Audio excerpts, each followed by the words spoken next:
This is the May 18th, 2018 edition of Steve Delia's Interviews with Poets. Today, Steve Delia interviews poet David Kozinski with Connie Schwartzman and Mike Cohen on hand. First of all, thank you very much for doing this. We've been looking forward to having you. Thank you for having me. And you're my vocally favorite poet. If you had Nick Lutwich's accent, it would be perfect. How did you first get into poetry? Were you about what age and what drew you in? What primed the pump was my aunt. Whenever it was my brother's or my birthday, she would write like a little verse for us, specifically about us and our birthday, whatever birthday it happened to be. I mean, this was probably until about age 10, maybe. So that kind of, I guess, the fact that there was poetry around all the time. My father set poems to music. He was a composer, among other things. So poetry was just kind of part of the arts in our house. The reason I started writing was kind of out of boredom, out of lack of something to do. My parents and my brother spent 3 summers in France when I was 12, 13, 14 years old. And there was a music school that my brother and my father attended. And there was an art and architecture and art history school. But my mother and I didn't get involved with that the first year.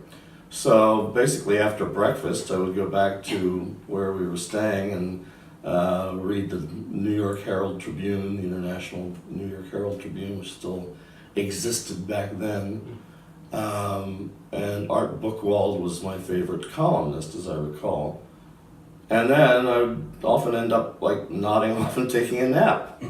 Take a nice nap until lunchtime or whatever. And that didn't seem like a very productive use of my time, and I would have liked to have done some visual artwork, but there really wasn't I didn't have the materials, and there wasn't the space to do that in, and I wasn't really qualified to enroll in the art school as such.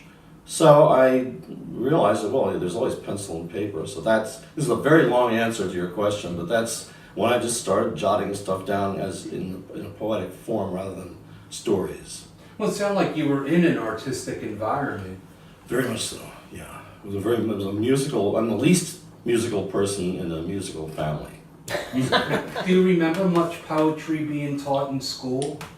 When I moved from public school to a preparatory day school in 3rd grade, and there was a lot more literature and writing and so forth. Of course, after 3rd grade there would be anyway, but I don't remember a great deal of poetry until we got into the last few years of school.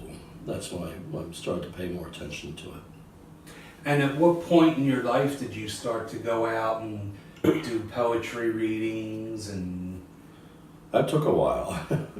I never thought I would want to read my or anybody else's work in front of other people. I never thought public speaking was an attractive sounding thing at all. But then, I guess around 1995, my wife-to-be, Patty, had written about the Delaware County, at the time, Delaware County Mad Poet Society, and Eileen D'Angelo. And so she told me about it and said, just at least go to a couple readings and see what they're like. So I said, well, I will if you will. You go with me. And so she did, and we went to some, and I thought, these are nice people. I like hearing this, and there's no reason I shouldn't get up in an open mic part and read one of mine. So I started doing that, and nobody threw any rotten fruit, and it was a good experience. So it was around mid-90s. Okay. And we also know that you paint, and I wanted to talk to you a little bit about that. Were you painting before you were doing poetry, or did it kind of happen around the same time? I actually started doing the visual art when I was very young. There's a picture of me with a class, a real small class of maybe 6 kids at the Delaware Art Museum. It used to be called the Wilmington Arts Center, I think, back then. And it was a class just for little kids after school painting. And I'm standing there in the front holding up my purposely abstract painting. All the other kids are painting a choo-choo train or a person or a flower or something, and mine is deliberately not portraying anything. So I was about 6 years old, so it was a long time ago. Well, hopefully the teachers recognized that you were a little different, you were doing something different, and that maybe you had some genuine talent in that area. Well, I think the teacher there did. Then the one at school in the lower grades was not particularly interested in that. But later on, when I got into like 9th, 10th, 11th, 12th grades, I had some really good visual art teachers. Has your painting and your poetry influenced each other? Have they sort of connected in any way, or do you see it as completely different artistic endeavors? I see connections between the two things. There's certainly two parts of the same personality, and in a way they're telling the same story, but from very different angles. They're both, to some degree, autobiographical. I take things from my own experience and then try to extrapolate from there and make something more interesting than just, this is just about me. I want it to be about something larger that everybody can identify with in some way or another.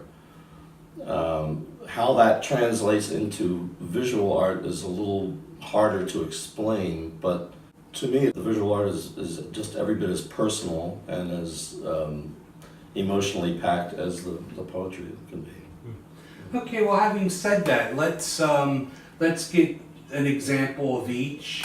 Why don't you read us a poem and display one of your paintings, and let's kind of see that connection.